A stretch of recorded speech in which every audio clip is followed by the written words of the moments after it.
Desde Canadá. Transmitiendo para todo el mundo. Es La Voz de la Verdad. Tu emisora. No te muevas. No te muevas. En breve estaremos escuchando la predicación de hoy en tu emisora. La Voz de la Verdad. La Voz de la Verdad. A su precioso nombre. Gloria a Dios. Amados hermanos, el tema es ¿cómo ve Dios a los niños? Y voy a empezar hablando primeramente de los niños, pues literalmente niños, y luego voy a hacer siguiendo la enseñanza, que así nos quiere ver Dios a nosotros. Él mismo lo dijo, que el que fuera como uno de esos pequeños, dijo, teníamos que ser como uno de esos pequeños, ¿verdad? Así es que, pero para eso Dios quiere entrenarnos, quiere disciplinarnos, quiere corregirnos. Entonces, vamos a ir viendo a través de las Escrituras cómo es que Dios ve a los niños, cómo Dios nos ve a nosotros. Gloria al nombre de Jesús. Primera de Samuel, capítulo 16, verso 7, la Escritura dice: y el Señor respondió a Samuel: no mires a su parecer, ni a lo grande de su estatura, porque yo lo desecho. Porque el Señor no mira lo que mira el hombre, pues el hombre mira lo que está delante de sus ojos, pero el Señor mira el corazón.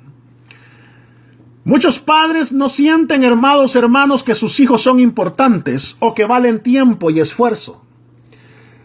A menudo las ocupaciones de los padres toman prioridad y muchos niños nunca alcanzan ese potencial predispuesto por Dios debido a esto. La palabra misma del Señor Jesucristo nos da instrucciones claras.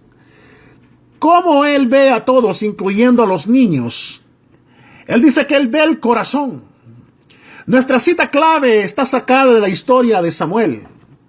Eligiendo un nuevo rey para Israel, el profeta y sacerdote habló con Dios, pidiendo la dirección, pero aún así él vio la situación y a David de una manera en que los adultos normalmente ven a los niños, pequeños, insignificantes. Pero, amado hermano, Dios tuvo un plan para este pastorcito, y el plan de Dios siempre ha incluido a los niños. Él diseñó a los niños para que fueran una bendición de parte de Él y no una molestia que se interponga en el camino de los planes importantes de los adultos, de acuerdo a Proverbios capítulo 17, verso 6. El plan de Dios toma a sus criaturas más inocentes, mansas y vulnerables y los forma en sus hijos grandes. Él quiere que ellos sigan la palabra, hagan su voluntad y vivan de acuerdo a su propósito, de acuerdo a Romanos 12, 1, 2. Él siempre usa a estas criaturas pequeñas para atraer la atención de la gente más grande y mostrarle cómo deben actuar si es que quieren entrar en su reino, de acuerdo a Marcos 10, del verso 13 al 16. Él desea que ellos pertenezcan a una familia donde lo amen mucho a Él y también se amen mucho el uno al otro, de acuerdo a Efesios capítulo 6, del verso 1 al 4.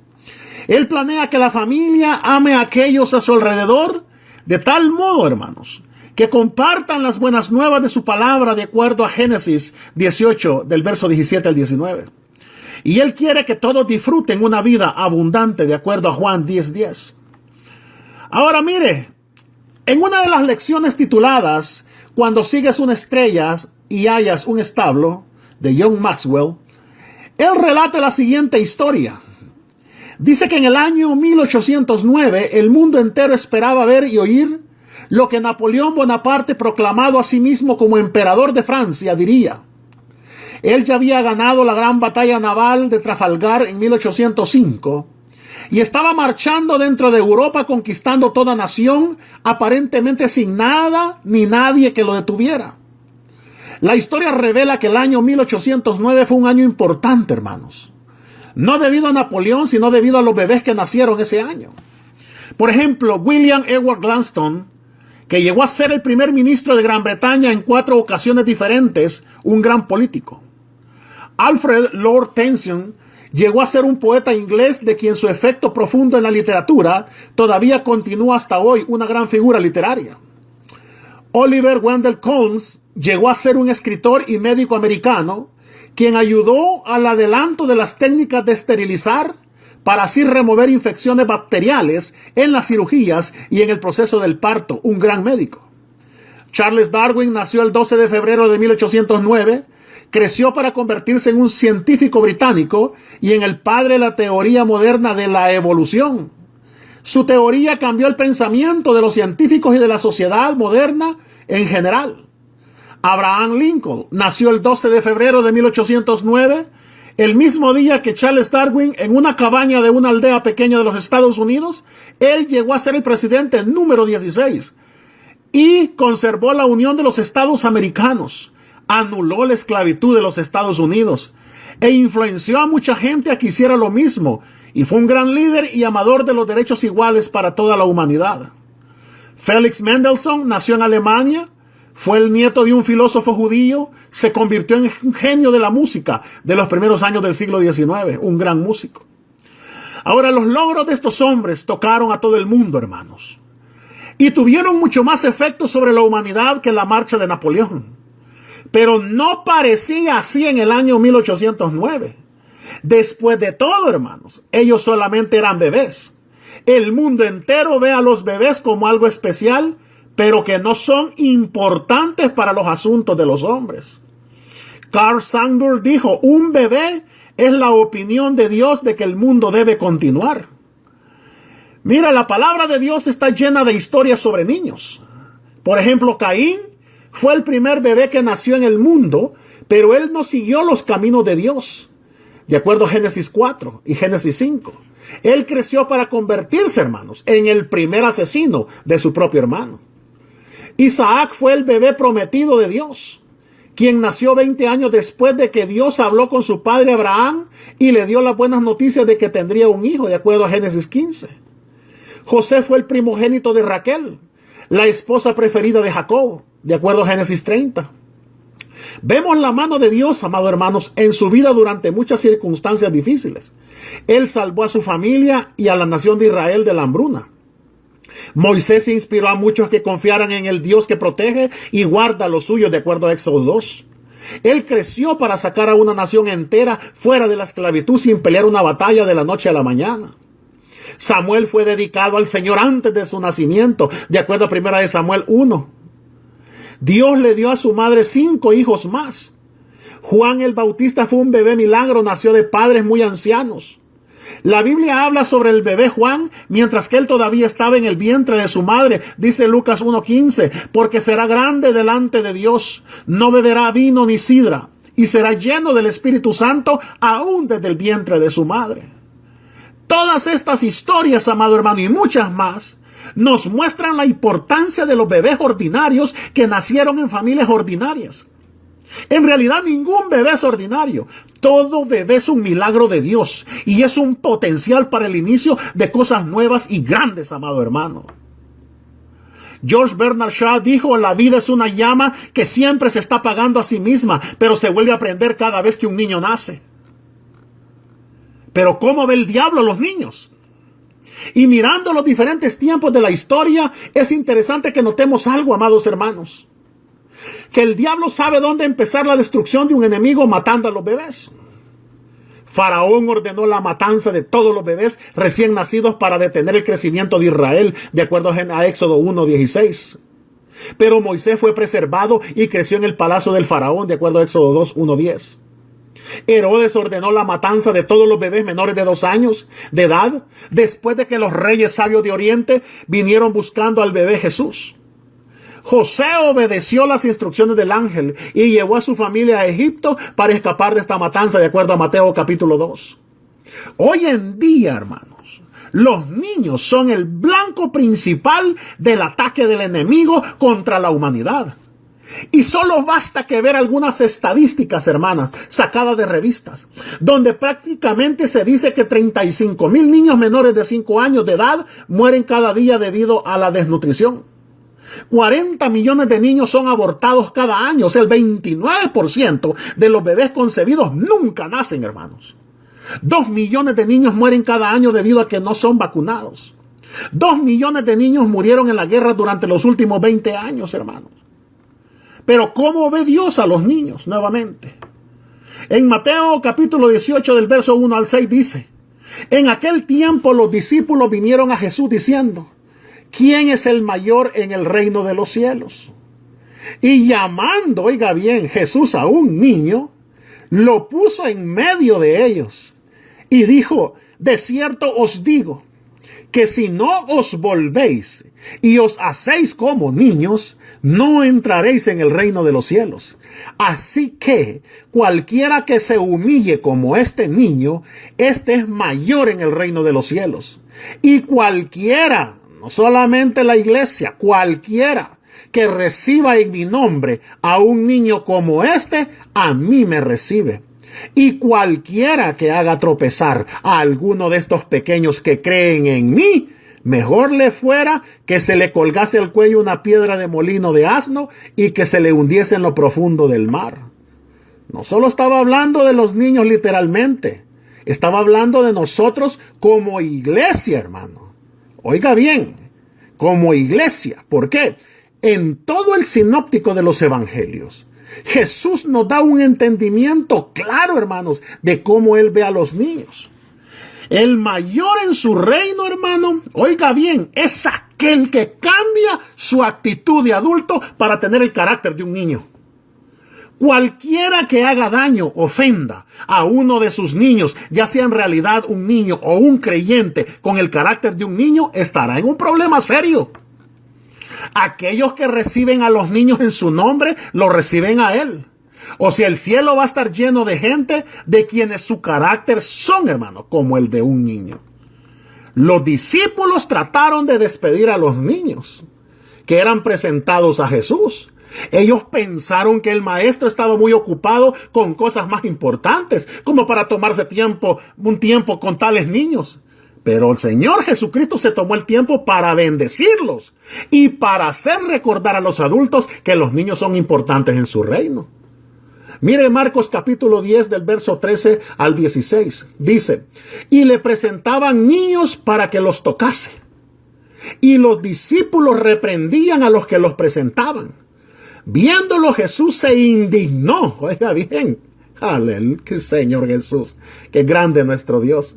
Y les dijo: dejad a los niños venir a mí y no se lo impidáis, porque de los tales es el reino de Dios. Y tomándolos, oiga bien, qué bendición, en los brazos, poniendo las manos sobre ellos, los bendecía. Gloria a su nombre, Señor Jesús. Es que tenemos un Dios maravilloso, amado hermano. Oh, bendito sea su nombre. Note algo aquí, amado hermano, que las narraciones de estas bendiciones a los niños, de acuerdo a Mateo 19 y Marcos 10, vienen inmediatamente después de las enseñanzas de Jesús sobre el matrimonio y el divorcio. Hay una conexión importante entre un matrimonio duradero y los niños, quienes son verdaderamente bendecidos y tocados por Dios. Su plan para la bendición de ellos incluye un hogar con ambos padres participando en la vida y crecimiento diario de ellos. Gloria a su nombre.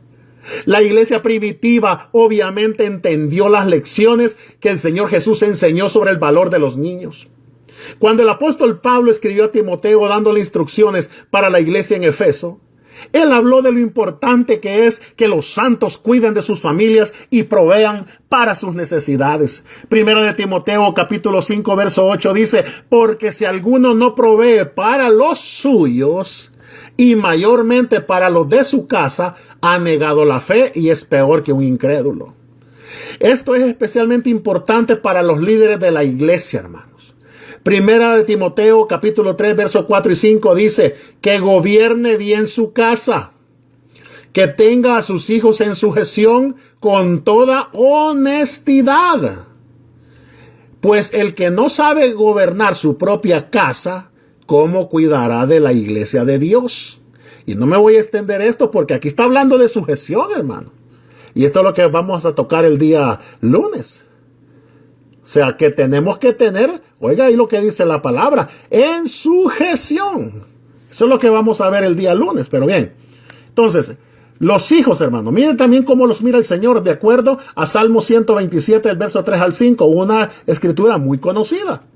Los hijos son una herencia del Señor. Los frutos del vientre son una recompensa, hermanos. Como flechas en las manos del guerrero son los hijos de la juventud. Dichosos los que llenan su aljaba con esta clase de flechas. No serán avergonzados por sus enemigos cuando litiguen con ellos en los tribunales. Los niños son tesoros sin precio, son una herencia del Señor, amado hermano. Él toma seriamente a cualquiera que hiciese daño a uno de estos regalos preciosos, hermanos. Él no está de acuerdo con los padres que no aman y crían apropiadamente a sus hijos juntos como una familia, hermanos. Su desacuerdo incluye a cualquiera que no se tome el tiempo de ministrarlos espiritualmente.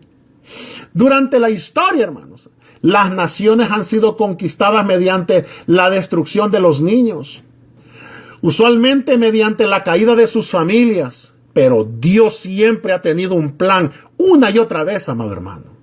Él ha usado la docilidad o la mansedumbre de un bebé para traer salvación a una situación sin esperanza. Mírete Gálatas 4, verso 4 y 5, lo que dice. Pero cuando vino el cumplimiento del tiempo, Dios envió a su Hijo, nacido de mujer y nacido bajo la ley, para que redimiese a los que estaban bajo la ley, a fin de que recibiésemos la adopción de hijos. Nuestro Señor Jesús no tuvo un padre terrenal, pero Él inició su vida de la misma manera que usted y yo lo hicimos, amado hermano, como bebé. Esto significa que Él tuvo que Él tuvo que crecer, Él tuvo que aprender y seguir el proceso normal por el cual todos los niños pasan para convertirse en adultos. Él no apuró el proceso, hermano. Él no omitió los periodos de la vida que todos enfrentamos. Bebé, infancia, pubertad, adolescencia y juventud adulta. Él pasó por todo el proceso y se convirtió en un hombre maduro, victorioso.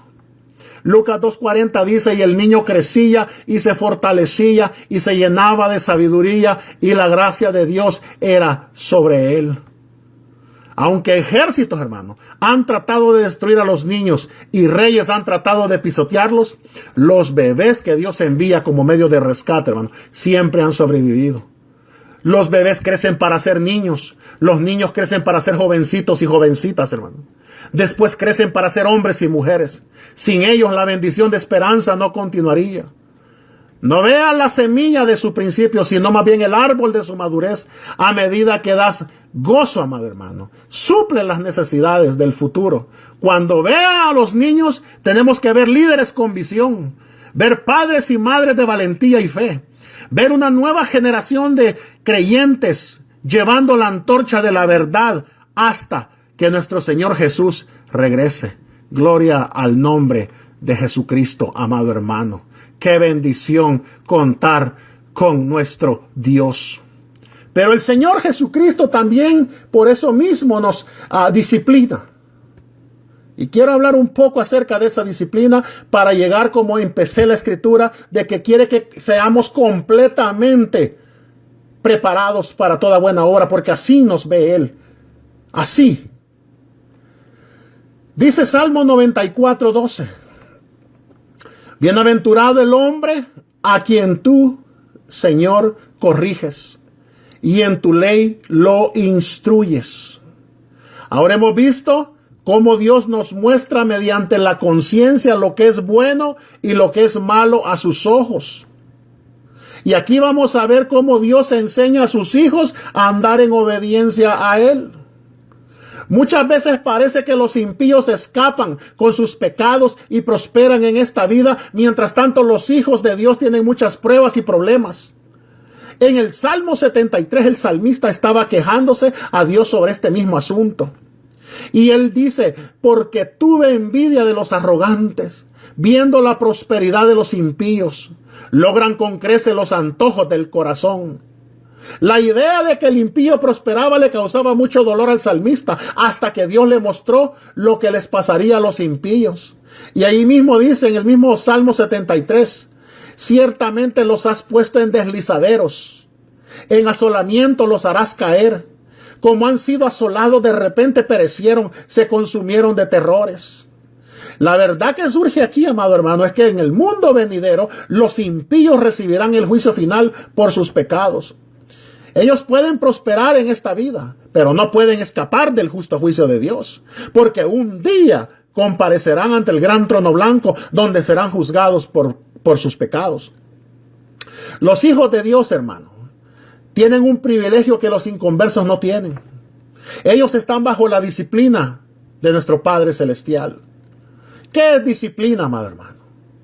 Disciplina es educación. Es la corrección que un padre da a su hijo.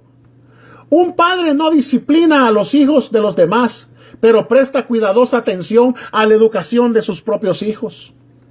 Cuando un padre disciplina a su hijo, lo está preparando para hacer lo que él quiere que sea. Un buen padre desea que su hijo sea obediente. Quiere que siempre diga la verdad y que sea honrado. Quiere que sea diligente, que sea cortés y considerado con los demás. Un buen padre comienza la educación de su hijo a edad muy temprana y continúa su instrucción hasta que su hijo alcanza la madurez día tras día. Nuestro Dios es ese Padre Celestial. Disciplina a sus hijos para hacerlos como Él quiere que sean. Instruye, enseña a sus hijos para que puedan honrar su nombre. El Señor da a sus hijos esta promesa. Miren el Salmo 32:8. Dice, te haré entender y te enseñaré el camino en que debes andar. Sobre ti fijaré mis ojos. Dios nos enseña mientras que estamos a solas con Él, estudiando su palabra. Nos enseña por medio de pastores y maestros de la Biblia. Nos enseña a través de ejemplos de hombres y mujeres piadosos. A lo largo de nuestra vida, amado hermano, debemos siempre estar aprendiendo acerca de Dios y sus caminos. Dios usa circunstancias para disciplinarnos y para hacernos como Él quiere que seamos. La historia de Jacob en el Antiguo Testamento es un ejemplo de cómo Dios usa las circunstancias para disciplinar a sus hijos. Jacob era un hombre que no tenía muy buen carácter. Era no solo muy listo y astuto, sino además codicioso y fraudulento. Siempre estaba tratando de sacarles provecho a los demás. Jacob defraudó a su hermano mayor quitándole la primogenitura. Engañó a su padre. En realidad logró aprovecharse de casi todas las personas con quienes tenía contacto. Dios sabía cómo era Jacob y estaba tratando con él. Lo envió a trabajar con su tío Labán, quien era igual de engañador. Hasta que Jacob se enamoró de la hija de Labán, Raquel, y quiso casarse con ella. Pero Labán le pidió 7 años de trabajo por ella. Jacob accedió gustosamente, donde dice la Biblia en Génesis 29:20, sirvió Jacob por Raquel 7 años y le parecieron como pocos días porque la amaba. Cuando se cumplieron esos 7 años, hermano, Jacob pidió casarse con su novia. Labán preparó una gran fiesta de bodas. Cuando terminó, Jacob descubrió que había sido engañado. Labán había sustituido a Lea, su hija mayor, por Raquel. Jacob se había casado con la mujer equivocada. Tuvo que trabajar otros 7 años por Raquel. Durante 20 años Jacob fue engañado por su tío. Durante estos años Labán cambió su sueldo 10 veces. Hasta que al fin Jacob dejó la tierra de Harán para volver a su hogar durante el viaje en que Raquel, al dar a luz, se enfermó y murió. Oiga bien, más tarde, hermano, el hijo favorito de Jacob, José, fue vendido como esclavo por sus hermanos celosos. Estos hermanos engañaron a su padre haciéndole creer que José había sido despedazado por una bestia. Jacob creyó la mentira y lamentó la muerte de José por muchos años. Jacob había engañado a otros y él mismo fue engañado. Se enfrentó con una dificultad tras otra. En una ocasión él exclamó, contra mí son todas estas cosas. Sin embargo, hermanos, la realidad era que Dios estaba utilizando todas estas circunstancias para el bien de Jacob. A través de la disciplina y el castigo, Dios estaba produciendo un cambio en el carácter de Jacob. Ahora vemos al final un Jacob diferente. Aquel que había comenzado como un astuto engañador, ahora era Israel, un príncipe con Dios. Era manso, humilde, de corazón y maduro. Un hombre que andaba con Dios. Aún Faraón, el rey más grande de la tierra en aquel tiempo, reconoció a Jacob como un hombre de Dios. Faraón se inclinó ante Jacob para recibir su bendición. Tenemos mucho de Jacob entre nosotros, hermanos. Cada uno de nosotros lleva en sí mucho de la naturaleza de Jacob. Somos egoístas y buscamos lo nuestro. Sabemos ser astutos y aún engañadores para lograr lo que deseamos. Por eso Dios tiene que disciplinarnos. Él nos disciplina por medio de nuestras circunstancias, hermanos. Dios prepara toda clase de sucesos para enseñarnos lo que Él quiere que aprendamos. Todas las cosas que le suceden a un hijo de Dios no son por casualidad, están ordenadas por Dios o son permitidas por Él y juntas están obrando para nuestro bien. Mire lo que dice la Biblia en Romanos 8:28. Y sabemos que a los que aman a Dios, todas las cosas les ayudan a bien. Esto es a los que conforme a su propósito son llamados. Muchas de las cosas, hermano, que nos ocurren no parecen buenas en sí mismas. Al contrario, pueden ser dolorosas y amargas para nosotros. Pero la palabra de Dios dice que podemos saber algo, que a los que aman a Dios, todas las cosas les ayudan a bien. Si no hacemos caso de su enseñanza ni de su disciplina, amado hermano, Dios tiene que hacer algo. El castigo es como una palmada de Dios en una forma de disciplina. Dios nos corrige cuando somos desobedientes. El castigo no es lo mismo que el juicio de Dios, no. El objetivo del juicio es hacer que una persona sufra por haber actuado mal, mientras que el objetivo del castigo es ayudar a alguien a ser una persona mejor. Hay otra diferencia, el juicio no involucra amor, mientras que el castigo sí. Un padre muestra su amor por su hijo castigándolo. La Biblia dice en Proverbios 13:24, el que detiene el castigo a su hijo aborrece, mas el que lo ama desde temprano lo corrige. Cuando Dios tiene que castigarnos, podemos sentir lástima por nosotros mismos y preguntar, ¿por qué me está pasando esto a mí? Podemos mirar a nuestro alrededor y ver a otros, amados hermanos, que han hecho lo mismo que nosotros y sin embargo no están atravesando por los mismos problemas que sufrimos nosotros. Y nos preguntamos por qué. Podemos pensar incluso que Dios no nos ama o que está enojado con nosotros, pero estas son conclusiones equivocadas. Lo primero que debemos ver, amado hermano, acerca del castigo es que es prueba de que somos hijos de Dios. Dios no disciplina a los inconversos. Él corrige solo a sus propios hijos. 5 niños jugaban en un jardín, dice esto. Estaban cubiertos de barro o lodo. De pronto salió una madre y dio unas palmadas fuertes a 3 de ellos, prohibiéndoles seguir jugando allí. Uno de sus hijos se quejó y le preguntó, ¿por qué no les pegaste a los otros también? Y ella le dijo, porque ellos no son hijos míos. Ahora, ¿te preguntas por qué la gente inconversa hace mal y aparentemente se la pasa muy bien? En cambio, cuando un hijo de Dios hace lo mismo, recibe una corrección. Es que la razón es simplemente esta, va. Hermanos, los inconversos no son hijos de Dios. Dios solo disciplina a sus propios hijos. Los inconversos serán castigados por sus pecados en la vida venidera, pero Dios corrige a sus hijos en esta vida. Mira lo que dice Hebreos capítulo 12, versículos 7 y 8. Si soportáis la disciplina, Dios os trata como a hijos. ¿Por qué? ¿Qué hijo es aquel a quien el Padre no disciplina? Pero si se os deja sin disciplina, de la cual todos han sido participantes, entonces sois bastardos y no hijos. O sea que esto, hermano, que debemos ver acerca de la corrección, es una prueba de que el Señor nos ama. Dios nos corrige porque no nos quiere o porque está enojado con nosotros. No, nos corrige porque nos ama. Mire lo que dice Hebreos 12:6. Porque el Señor al que ama disciplina y azota a todo el que recibe por hijo. Cuando nos damos cuenta, hermano, de que las pruebas y los problemas vienen de nuestro Padre Celestial y vienen por Él, porque nos ama, toda nuestra actitud hacia ella cambia. El salmista dijo en el Salmo 94:12, bienaventurado el hombre a quien tú, Señor, corriges y en tu ley lo instruyes. Es que debemos recibir la corrección de Dios. Hebreos 12:5 dice, hijo mío, no menosprecies la disciplina del Señor, ni desmayes cuando eres reprendido por Él. En este versículo Dios nos dice que hay 2 reacciones que debemos de tener cuando Él nos disciplina. No debemos de menospreciar la corrección del Señor. El uso de la palabra menospreciar en este versículo significa no darle la debida importancia. La Biblia misma nos amonesta a que no recibamos a la ligera la corrección del Señor. Si Dios nos corrige, debemos tomarlo seriamente, buscando aprender la lección que Él desea enseñarnos. Desgraciadamente, muchos pasan años sin aprender y no nos damos cuenta de lo que Dios quiere enseñarnos. ¿Por qué? Porque o no se dan cuenta de que Dios los está corrigiendo o no lo toman en serio. Nuestro Padre Celestial está educando a sus hijos constantemente. Sin embargo, habemos muchos cristianos que no percibimos la mano de Dios en lo que sucede. Piensan que todo lo que pasa es por casualidad. O no se dan cuenta de que Dios está obrando a través de sus circunstancias.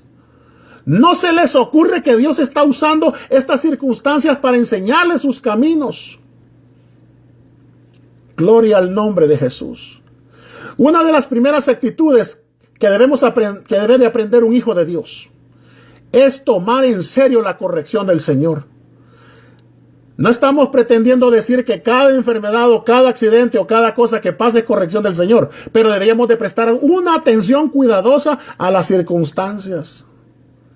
Cuando algo ocurre, hermano, nuestra primera pregunta debe ser, ¿qué significa esto? ¿Está el Señor tratando de enseñarme algo? ¿Hay algo en mi vida que no sea agradable a Él? O sea, debemos tomar en serio la corrección del Señor. O esta podría pasar de largo sin beneficiarnos. En este versículo también usa la palabra desmayar, que significa descorazonarse o desanimarse demasiado. La Biblia nos dice aquí que cuando Dios nos reprende o castiga, no debemos sentirnos derrotados, que es lo opuesto a tomarlo a la ligera. Porque cuando el Señor está corrigiendo, podemos llegar a desalentarnos tanto que nos podemos sentir tentados a darnos por vencidos. Tal vez lleguemos a pensar que nos es imposible vivir la vida cristiana, pero Dios nos dice que no desmayemos. Quiere que sepamos que su corrección es debido a su amor hacia nosotros, porque quiere que seamos mejores. Gloria al nombre de Jesús.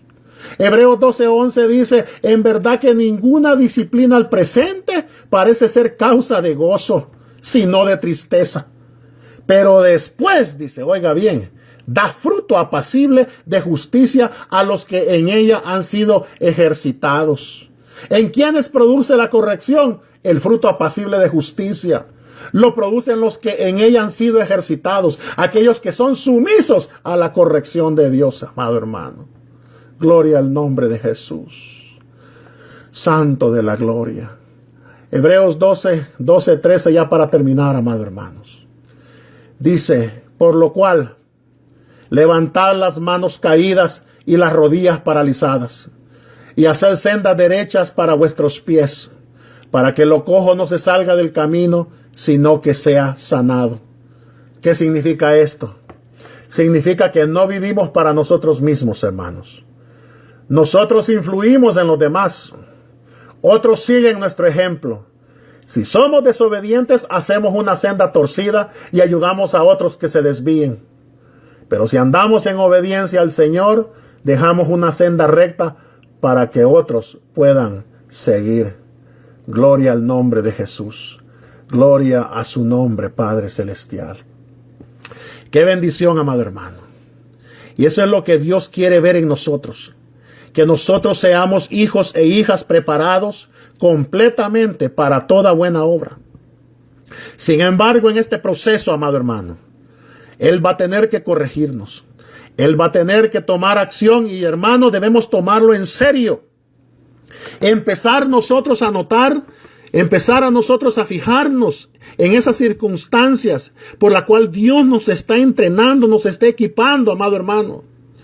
Nosotros somos muy distraídos espiritualmente y muchas veces no le damos la importancia, no le damos esa importancia que Dios quiere que nosotros seamos. Vamos a orar en esta hora, amado hermano. Y quiero que ahí donde está usted cierre sus ojos y podamos en esta hora decirle al Señor, Señor, perdóname, Padre amado, perdóname. Perdóname, Señor, porque he estado distraído, Señor. He estado distraído, Padre amado. No he podido ver, Señor, Dios mío bendito, esa corrección fresca que tú traes para mi vida, oh Señor. Necesitamos, oh Dios de la gloria, oh Dios mío bendito. Es que pensamos en otras cosas, hermano, y no nos damos cuenta de que realmente Él está corrigiéndonos, está llamando nuestra atención, porque quiere que estemos preparados completamente, para toda buena obra.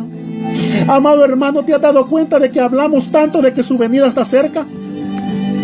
Predicamos que su venida está cerca, pero ignoramos, no prestamos atención a la corrección de Él, porque cada corrección nos está diciendo: oh hijo mío, te amo, quiero que te quites eso no te va a servir, quiero que seas como un niño, quiero que te vuelvas como un niño, te veo como ese niño, porque quiero que entres a mi reino.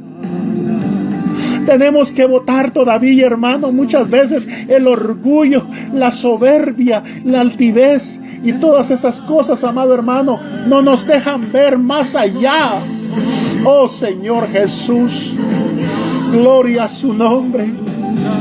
Ayúdanos, Señor, ayúdanos. Ayúdanos, Señor. Guárdanos, Señor. Dios mío bendito. Guarda a cada uno de los que están escuchando la radio, Señor. Aquellos que la van a escuchar ya grabada, Señor. Que puedan, Padre Celestial, que ya quitemos esas distracciones que tenemos espirituales y nos demos cuenta, Señor, fijar nuestros ojos en ti. Oh Señor Jesús, ayúdanos. Bendito Dios, bendito Dios. Oh Señor. Bendito sea tu nombre para siempre, oh Cristo. Eres bueno, mi Dios. Eres bueno, mi Dios. Eres bueno, mi Dios. Oh Padre Celestial, te necesito. Te necesitamos, oh Señor. Te necesitamos, Cristo de la gloria. Te necesitamos, oh Dios. Necesitamos, Señor, que tú nos enseñes, que tú nos muestres, Señor, cada día para ser mejor, servirte, Señor, con integridad, caminar en tus caminos, Señor Jesucristo, esos caminos de santidad, Señor, Padre Santo, ayúdanos, solo tú puedes ayudarnos, Señor. Gloria a tu nombre, Señor Jesucristo.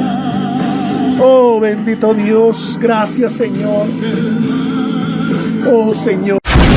Porque el mismo Señor con aclamación, con voz de arcángel y con trompeta de Dios descenderá del cielo, y los muertos en Cristo resucitarán primero. Luego nosotros, los que vivamos, los que quedamos juntamente con ellos, seremos arrebatados en las nubes a recibir al Señor en el aire, y así estaremos siempre con el Señor. Primera de Tesalonicenses, capítulo 4, versículos 16 y 17. Estás escuchando La Voz de la Verdad, tu emisora.